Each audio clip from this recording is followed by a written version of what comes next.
Okay, thank you for that very insightful introduction. So just before I even begin with the Dirac notation, I do want to raise a couple of comments that I think most of us have seen quantum mechanics at certain point of time, either in the undergraduate, and we already have a lot of notions about it, and so we already have a lot of prior knowledge. So it's important that we leave that behind and try to look at the same things with a fresh eye, because if you are going to be because see, there are a lot of interpretations of quantum mechanics, and they're still widely open to debate and discussion and research. And what is usually taught in textbooks, at whether it's undergraduate level or graduate level, it's all based on this Copenhagen interpretation, which talks about the collapse of the wave function.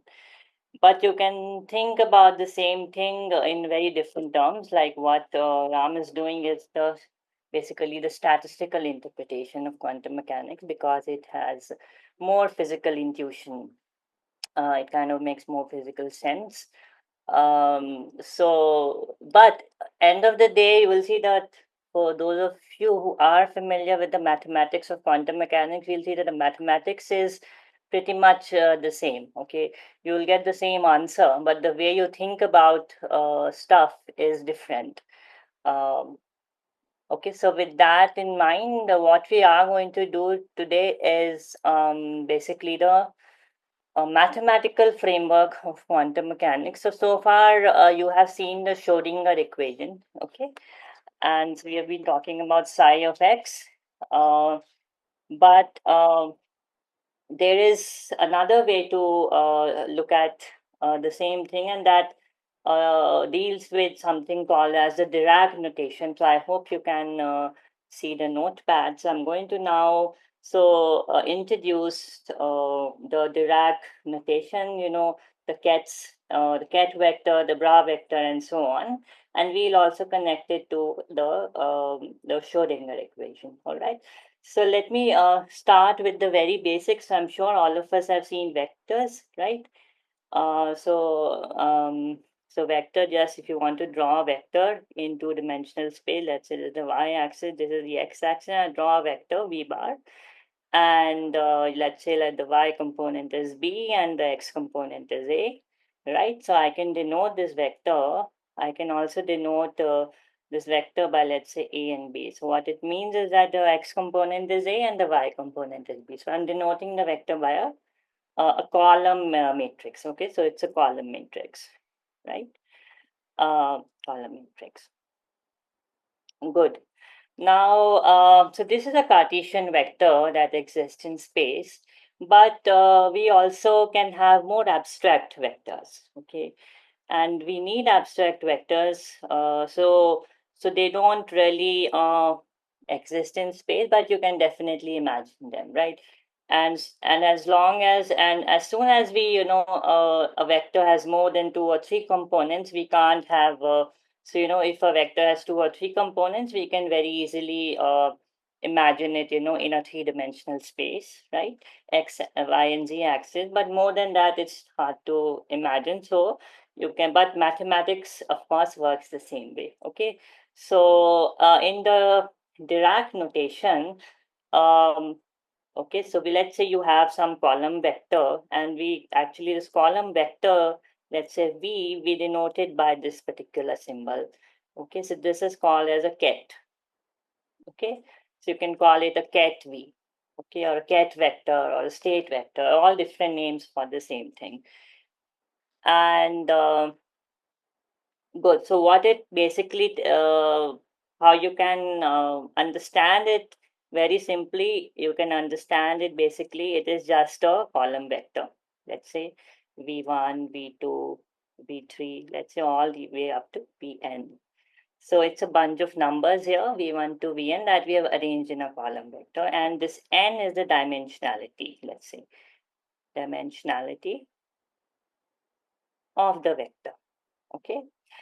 Good. So that's my vector. And then if I make a collection of all these vectors, I get a vector space. Okay. So vector space is nothing but just, it's a set of all these vectors. Okay, it's a set. It's a set of vectors.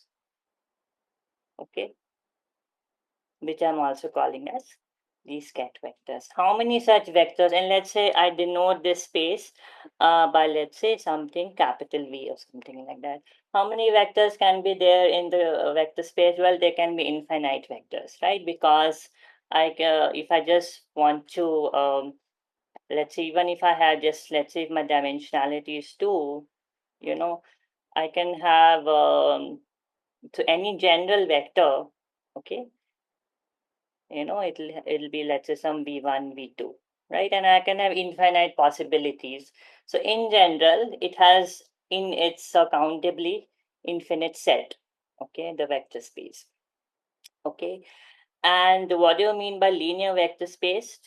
Okay, so then we go to linear vector space. Linear vector space means that, let's say, if I have two vectors v1 and v2 that belong to my vector space, then the linear combination, let's say c1 v1 plus c2 v2, must also belong to the linear vector space. Okay, and what are c1 and c2s? Well, they can be either real numbers or complex numbers. So in quantum mechanics, we need the complex numbers, so it belongs to complex numbers. Okay, so it becomes a complex vector space then. All right. Good. So this is about vectors, vector space. And then, as you can see here, you have a ket vector, but you also have, so this forms, so the ket vectors, they belong to some vector space. And then we can also, analogously construct a dual space. Okay. Okay. The dual space, we call them as, let's say, bra vectors. Okay. So, so you have a dual space. So if you're denoting your ket vectors, so your ket vectors, you typically we denote it by column vector, right? And your bra vectors, this we denoted by a row vector. Okay. And if we take the inner product, okay, so this is okay, so the name basically comes from this bracket. Okay, that's the ket, and the ket part is this half, and this is the bra. Okay, and the inner product is, of course, it is going to be a complex number. It's going to belong to a complex number. So it's just the inner product is just a, so if you multiply a row vector with a column vector, okay, same dimensionality, you are going to get some number. Okay, and because we are in a complex space, we are going to get a complex number. Okay, feel free to ask questions if you have. All right. So this is about my vector space and a dual vector space now, and we've also now talked about the inner product. So inner product. So okay. So my vector space. Okay, vector space, which I call as V. Okay, and if I can define and okay, this vector space is defined over complex numbers. Okay, complex numbers. So these the things, the C1, C2s that you multiply with, there can be complex numbers in general. This plus if you can define a dual space and an inner product, okay, this whole thing is called as a Hilbert space. Okay, so Hilbert space is basically an inner product space. Okay. Very good. While we are talking about Hilbert space, we'll just come into that in a moment. So we have talked about ket vectors and the Hilbert space, and now let's talk about operators. Okay. So very simply stated, what does an operator do? It takes some ket v1 which belongs to the vector space. Okay. It acts on this and it takes it to some other ket v2 belonging to the same vector space. Okay, so think about a column matrix again. Let's say if you have a two-dimensional column matrix, okay, you have some A1, A2 column matrix. You multiply it by something and you get another column matrix called P1, P2. Okay. So what must be A? Very in general, A must be a matrix. Okay, so you can think of A as being a matrix. So an operator, let's say an operator A, an operator is in general a matrix. Okay, that acts on some ket V1 and produces another ket V2. All right, so that's about the operators. Okay, now let's talk about the basis of the vector space.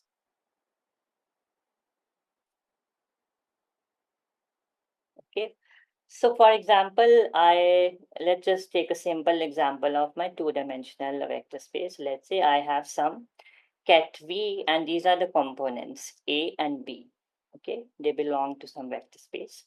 Now I can write this as A times 1, 0 plus B times 0, 1. Right? So any two-dimensional vector, okay, all I need is I need some complex numbers A and B, which are some complex numbers, and I need some fixed sort of. These are always fixed, right? 0, 1, 1, 0, and A's and B's can change. Okay, so so these are actually, so these will form the basis of the vector space. Okay, basis of the vector space. Okay, so what does basis mean? If I take any linear combination of the bases, okay, so these are the basis vectors. Okay, these are the basis vectors here, 1, 0 and 0, 1. Okay, I'm just giving you a simple example. You can generalize it to higher dimension. It's just very straightforward. So if I take linear combinations of them, okay, I can generate, okay, I can generate any element belonging to the vector space V. Okay, that's what I mean by basis. Now the basis, you see, now if I multiply, now can I choose any two as the basis, any two column vectors as the basis? No, the basis must be, the basis vectors must be linearly independent.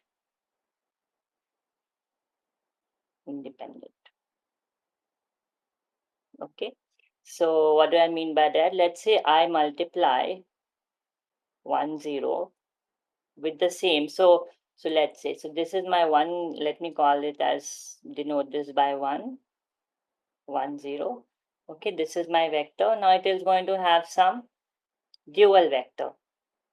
Dual vector is just a basically the same thing but written in a column vector form. Okay, and I can call it as 2. 2 is, let's say, 0, 0, 1 and 0, 1. Okay, so now you can very easily check that 1, 1, okay, is going to be 1. 2, 2 is also going to be 1. 1, 2 is equal to 2, 1 will be 0. Okay, so these are basically linearly independent vectors. Okay, that's what I mean by linear independence. So if in general, let's say if I have some set of bases, okay, if I have some set of bases, or if I have my basis vectors, let's say basis vectors, let's say n, m, etc. So the inner product, of course, must be a delta nm. All right, that should be the property of the basis vectors. Okay, and I should be able to generate all the elements of the vector space. Okay, so for example, if I have a three-dimensional vector space, okay, and I choose this as the basis, 1, 0, 0, 0, 1, 0. This, a linear combination of these two, is not going to generate all the elements of the vector space, right? It will generate a subset of the vector space, but not the entire vector space. So I'll need another basis 0, 0, 1. Okay, so the vectors need to be linearly independent, but so if you like multiply it, if you take the inner product, it should be delta nm. Okay, so it should be 1 if you are multiplying the same column vector with the same row vector, or if you are multiplying with some other, then it should give you 0, and it should generate all the elements. Okay, then we can say that they span the vector space, span of the vector space. That means they cover. So you can just take linear combinations, let's say C1 times this plus C2 times this plus C3 times this, and you can generate all the elements of the vector space. All right. Now is the basis unique? So I talked about 1, 0, and 0, 1. Okay, back to two-dimensional vector space. Can we have more than one basis? Yes, you can. Okay.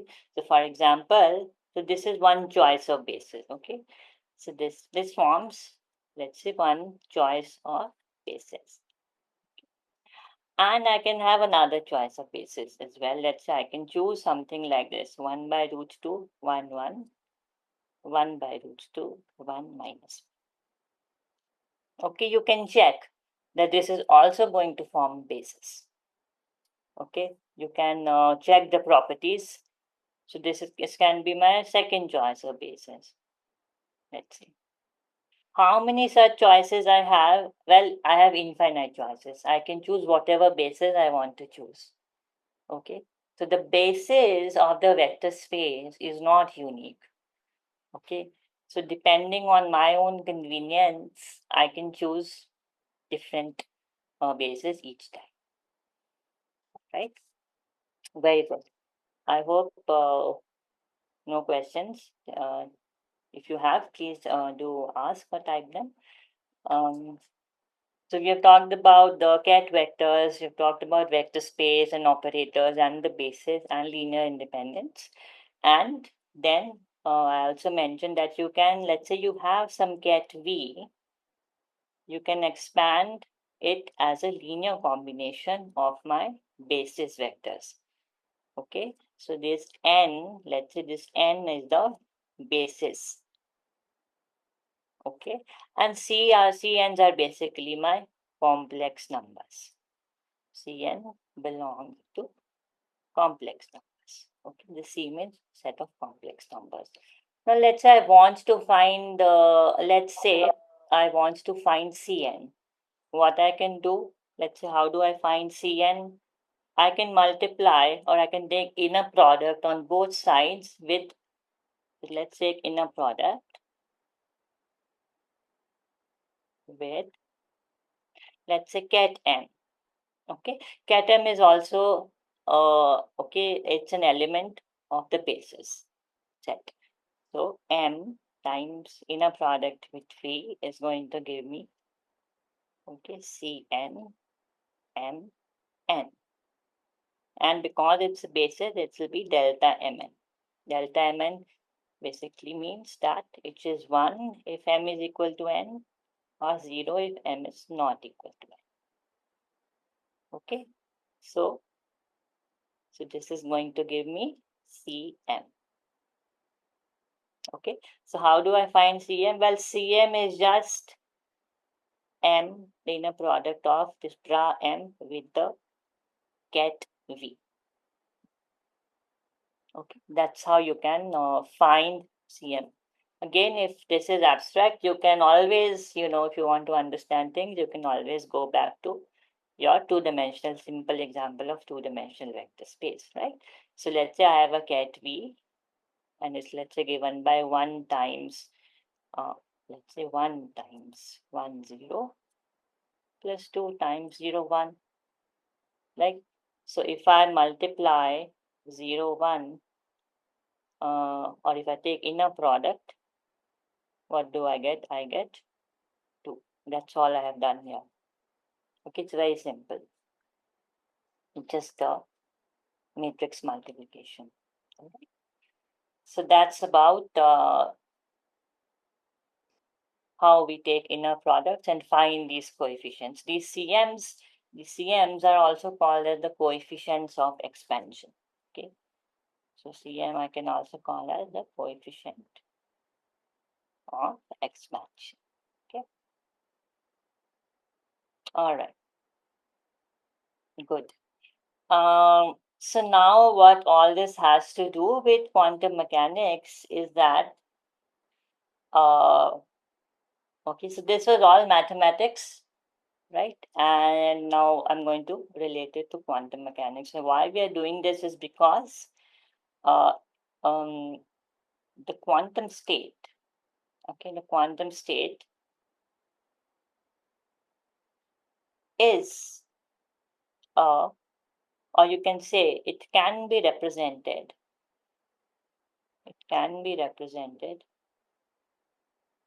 by a ket, okay, which is just called a vector in a Hilbert space, in a Hilbert space. Okay, so for example, you have a particle. So we have talked about the particle in a box problem yesterday. We talked about particle in a box problem and also the harmonic oscillator problem. So let's just take a simple example of particle in a box problem. So you have a quantum state, and now I'm saying that it can be represented by a ket vector in the Hilbert space. Now, what kind of Hilbert space? Okay, so that really depends on what am I interested in. Okay, so for example, I can say that, um, so let's we can think in terms of energy levels. For example, this psi is my quantum state. Okay, it's some ket vector psi, and it is some Cn, summation n Cn times ket n. Okay, so what are these n? What does this n mean? This you can say, one example is, for example, you can say these are the energy levels. Energy levels, right? So, for example, you in your particle in a box problem, right? We had this is, let's say, the ground state, right, first, and then you had the second excited state and so on. So let's say has some energy E1, E2, and so on, right? Now what we're saying that the state, quantum state psi, a general quantum state psi, can be written as summation n c and n. So that means there is some weight, okay, or there is some probability amplitude, okay, uh, for the first excited state, second excited state, and so on. And the summation n will go from, let's say, in general, it can go from 1 to infinity, because there's no upper bound on this En. Okay, so this is the way to think about any general quantum state. Okay, now I have taken energy levels here. I could also take something else. Okay, let's say if my particle, let's say here we have discrete energy levels. Let's say could imagine a situation if, hypothetically, if let's say my particle can have only some discrete momentum levels. Let's say it cannot have all allowed momentum. You could have very well expanded psi as something, let's say n, maybe you can call it as Bn, and you can, or you can even, let's say, because we're talking about momentum, k. Okay, we could have very well done an expansion like this. Now, how do I do this expansion? Again, it depends what am I interested in.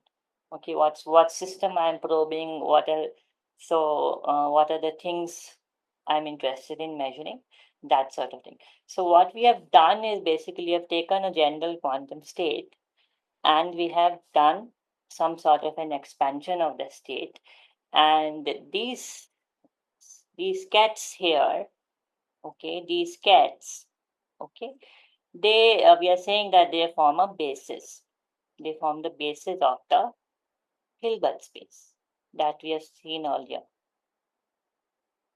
They form the basis of the Hilbert space. Okay. Now, usually the basis of the Hilbert space is chosen in a very s- convenient form. Now, you can ask the question, or we are saying that these are the energy levels or energy states represented abstractly, okay, by this ket vectors n. Or I could also take, the ket vectors k, which denote momentum. So now what we usually do, the way we pick the bases uh, is like we take some operator. So we've talked about operators, right? So operators, if you remember, operators takes one ket and produces another ket. Okay. So there is a special okay. So I'll talk about the eigenvalue equation now. So let's give an operator A. It acts on some ket A, which I denote by small a, and it produces the same ket. Okay, so so capital A is an operator. Okay, so basically it's a matrix. If you think about, it's a matrix. It acts on a column vector, and it produces some number, and it produces the same column vector again. This is a very peculiar and special condition that can happen, and then these kets A are called the eigenvectors or eigenkets. Okay, because we're calling vectors and kets. These kets A are called the eigenkets or eigenvectors of the operator A. Okay, A is called the eigenvalue. Okay. Now, why I'm talking about this is because typically we take some eigenket of some operator and do this kind of expansion. So for example, what I have done in this particle or in a box problem, I have taken the Hamiltonian operator, and I've taken the Hamiltonian operator. It produces these energy levels. Okay, and I've chosen those energy levels as my basis sketch, and I've done the expansion. Okay. I could also choose any other operator depending on, instead of the Hamiltonian operator, I could choose any other operator depending on what I really want to do. But this is important. Okay, so this is called as the eigenvalue equation. All right. So it acts on the same ket to produce the same ket. That's the fundamental property. All right. What I want to talk next is an important relation called as the identity resolution. Okay, again, if you want, you go back to your 2 by 2 matrix. Think of an identity matrix. What's an identity matrix? It's just 1, 0, 0, 1, right? For a 2 by 2. Right? How can you get this identity matrix? You can get this by just doing something like this: plus 0, 1, 0, 1. Okay. I remember I denoted this thing by ket vector 1. This thing I had denoted by the vector 1. This thing I had denoted by 2. So then 1, 1 plus 2, 2 is equal to identity. Right? So in general, summation n is identity. Okay, this is one of the very useful relations in quantum mechanics. So if you are sometimes given to prove an identity or prove an relation, often if you do something like this, it helps. So this is the identity resolution. Okay. What are n? Well, the n are again the basis. Okay. And the bases, I can again, there's no one choice of basis. I can have as many choices of bases. Often the basis is chosen as the eigengets of a particular operator. Okay, often you'll see that you will choose the eigengets of the Hamiltonian operator as the basis. Very good. So this is about identity resolution, and we have seen how to expand a general state in terms of these gets, right? Good. One more thing that I also want to talk about is the projection operator. Okay, so projection operator is the same thing here but without the summation. So this is a projection operator, is often denoted by, let's say, Pn. So what it does, let's say you have a quantum state psi, which is summation m cm m, right? What the projection operator does is, so if I act this operator, so Pn is my projection operator. Let's say it acts on this state psi. What it does? So Cn, n, nm, this is a delta. Basically, you get Cm, m. Okay, it basically projects out this particular component of the state psi. So very simply, let's say if this is my vector, just going to the Cartesian case, the projection operator is just projecting out some particular. So if let's say I'm projecting along this direction, it projects out this component. If I project along this direction, it projects out this component. That's called as my projection operator. Okay, very good. Uh, the next thing I want to talk about is the matrix elements. Well, we all know what's a matrix element, right? It's an element of the matrix. So let's say you have some matrix X, X11, X12, X21, X2, X2. Let's say I want to extract X11. What will I do?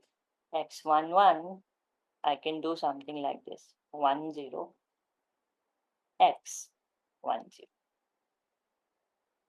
Right? You can do the multiplication of these three matrices and you'll see you will get this one. X12, 10,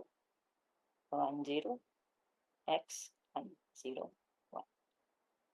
Or maybe it's the other way. I don't know. You can check. So in general, X, let's say NM, if I want to get this particular matrix element, this will give me the matrix element. So N and M are again the basis vectors, and X is the whatever matrix or operator I am talking about. All right. Okay. Next thing I want to, yes, now I want to talk about, right. So we have still not made the connection with the Schrodinger equation. So, we've talked about psi of X, right? That's what we have been talking about. Now, what is the psi of X? How is all this related to this Hilbert space and the Ket vector? So I can expand. Okay, let's go back to the particle in a box problem. So I had my ground state. Okay, this was my psi of X for the ground state. Okay, I'll call it let's say U1 of X. Okay. Or if you want, you can call it as let's just stick to the same notation. I'll call it as psi1 of X. Psi1 of X. One means you're talking about the ground state. Okay. So now I know that it is in the first energy level. Okay, this is my quantum state. I know it's in the first energy level. Let me pause for a moment, and there have been There are some. This is the completeness relation, that's right. Do all the eigenvectors of A represent the same physical property as of A in the Hilbert space? Uh, do all the eigenvectors of A represent the same physical property? So, you see, it really depends what my Hilbert's okay. So it depends what is my Hilbert. Now, if I'm choosing my Hilbert space, if I'm constructing my Hilbert space out of the basis states of the energy eigenstates, then of course the eigen is going to be related to the energy, right? If I'm constructing the eigenstates out of the momentum eigenstates, then they are going to represent the momentum. All right. Now, it can often happen that both, I'll talk about commutation. Okay, if the momentum and the Hamiltonian commute, then of course it can represent both the physical properties, but we'll see about commutation relations. Okay, I think so let me continue. I hope that answers your question. So this was my ground state, all right, and one. Now I can do an expansion like this. Let's say d of x, psi of x, x. Okay. So what I have done, so because you see my see x is a continuous variable. Okay, x is a continuous variable, right? Because the position in general it can be a continuous quantity, right? But on the other hand, we know that something like energy, especially in quantum mechanics, we have discreteness, so we have discrete energy levels, right? So, but x is a continuous variable. So I can say that my ground state one, I can do a expansion like this. Okay, so now these x, they'll form, they will belong to also a ket space. They also belong to some ket space. Okay. And the psi of x is the basically the probability amplitude or the weight, okay, at each point of x. Okay, so this is the connection between the psi of x that we studied in Schrodinger equation and how it is related to uh, how do we get it from your ket notation. Again, I'm going very fast because in a proper quantum mechanics course, all this is covered over a course of several lectures, but we don't have that luxury of time, so I have to do it quickly. So this is what is psi of x. And because it's a continuous variable, the summation is replaced by an integration here. Okay. So remember when we talked about some quantum state psi, we had something like summation m, cm, m. And how did we get cm? Well, we just had to do m psi, m psi. Okay. So this, so what is then this wave function? This wave function, which is psi 1 of x, is 1, sorry, it's basically, it's x in a product of x with 1. Okay, that's my psi of x, psi 1 of x. So that's my ground state wave function. Okay, now a general quantum state, we talked about a general quantum state, it's being in a superposition of multiple energy states. Let's just Cn, N. Okay, these are energy states, right? What I can very simply do is I can insert an identity here. Okay, and what's my okay, what is my C of n? C of n is n psi, right?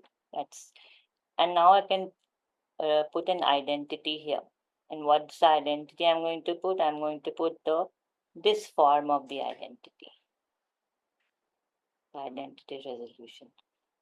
right? Because remember, what was my identity? My identity was, this was my identity, right? Now I don't have a, now this gets, okay, they are a continuous variable, right? The x is a continuous variable, so I have to now replace the summation by an integration over x. So if I put, then I can write my, sorry, this should be c of n. C of n is equal to n psi. I put an identity, I get c of x, n x, and x of psi, right? X of psi, I know this is my wave function, psi of x. This is my eigenfunction of the, now since I'm talking about these are energy eigenstates, this is my eigenfunction of the Hamiltonian, psi n of x.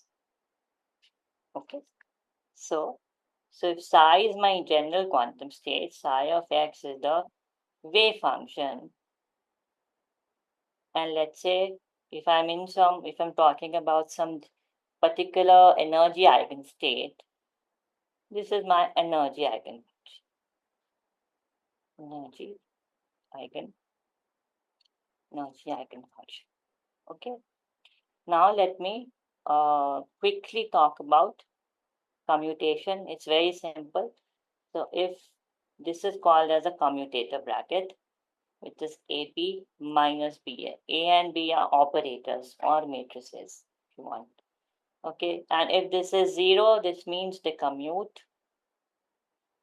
If they're not zero, that means they don't. We call them that they do not commute. Okay. The property of commuting operators, commuting observer, is that they can have the same they can have the same eigen pets. Okay, that's something that you can prove. Okay, in the last couple of minutes, I'm going to so what you will see here in the slides is this. So I talked about the particle in a box problem, but now what you can do is you can do the same thing for the harmonic oscillator problem. All right. So so that's what is being discussed in this slide. But um, so that's something that you can go. Oh, we'll share the slide and you can go through these things again. But whatever I talked about here is all there in the slide, so you can refer to this. Lastly, what I want to talk about is the postulates. Let me go to slide number 27. You can see the slide. You can also see R. Shankar. So the first chapter of this book, this book by Quantum Mechanics by R. Shankar, it has all this mathematical formalism in quite detail. Okay, so if you have any questions, you can uh, ask us or you can look up the. Let me quickly go over these. So every physical, this is the state space. Every physical system is associated with the Hilbert space. That's what we talked about. The state of the system is represented by a normalized get. Okay, so the normalization is important because I talked about that the total probability we need it to be one. That's why the so inner product of psi should be one. So basically, if you have quantum state one, or if you have, let's say, quantum state, let's say A times one, okay, they're basically the same state. Okay, there's no difference as long as if the state, if you're talking about the state, but if you want the state to be normalized, then we need it to be the inner product has to be one. And then there's the superposition principle that is psi one psi to belong to Hilbert space, then the linear combination also must belong to the Hilbert space. Okay. Now every observable corresponds to a Hermitian operator. This is something that I forgot to tell. So Hermitian, so operator again, remember it's a matrix. A Hermitian operator is, so if A is equal to basically A dagger, it's is called as then the operator is a Hermitian operator. Okay. How do you get A dagger? Well, it's if you have, very simply, if you have A is, let's say, A11, A12, like that, A21, okay, A31. What is the, it is A11 star, A12 star, A21 star, like that. So what I have done, I have made all the elements complex. Okay, star is the complex conjugate, and I have also done the, what you call that, transpose. I've done the transpose as well as complex conjugation. So this is a dagger is called as the Hermitian adjoint. Is the Hermitian adjoint of A. And if A is equal to A dagger, then the operator is called as a Hermitian operator.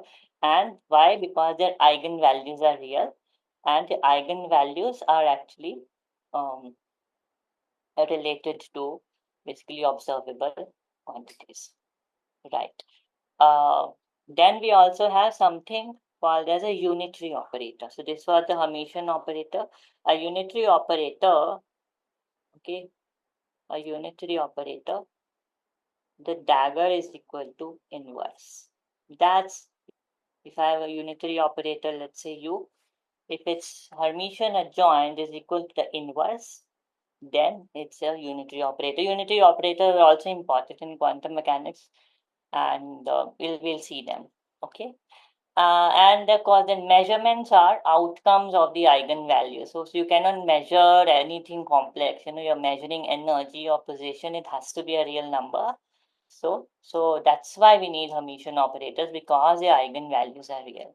Okay, expectation value of this operator in some state psi, it is just the inner product psi a psi, right?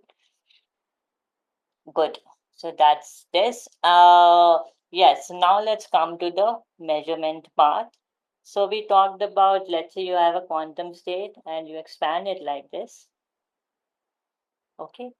And so how do you get Cn? You get, this is Cn.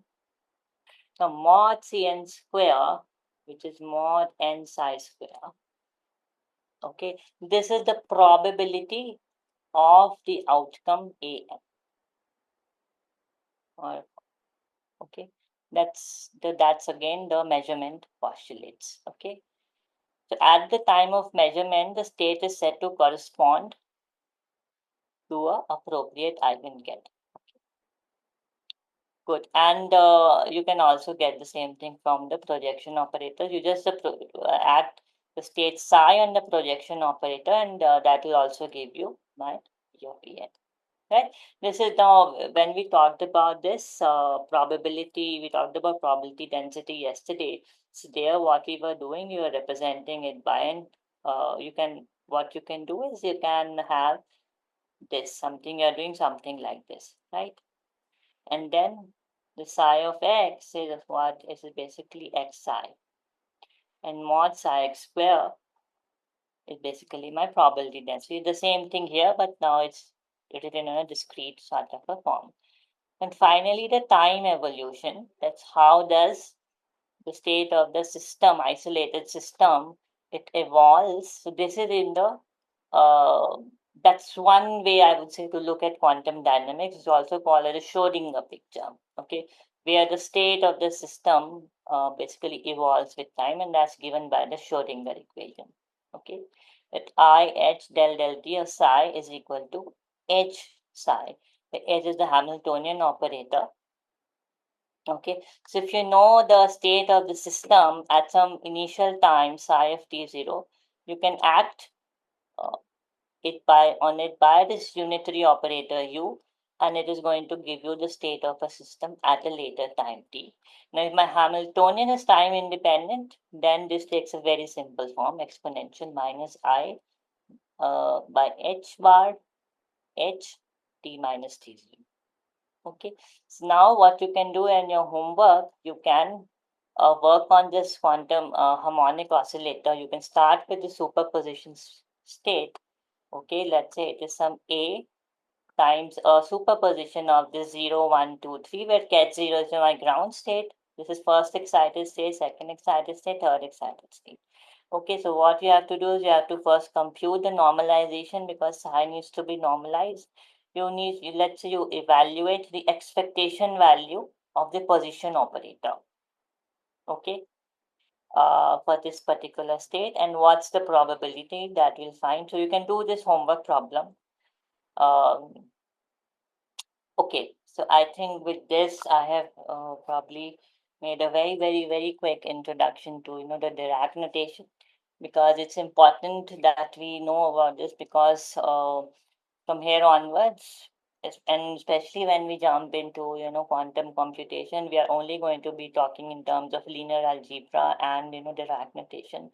So it's important that you if you refresh your memory on this. And if some of this is new, please go back and study. I'll wait for maybe 1 minute if there are some questions. Otherwise, we can meet at 4:50 because it's already plus time. So I'll keep the meeting on for next. And if you have questions, you can type, or you can leave and join back at 4:50.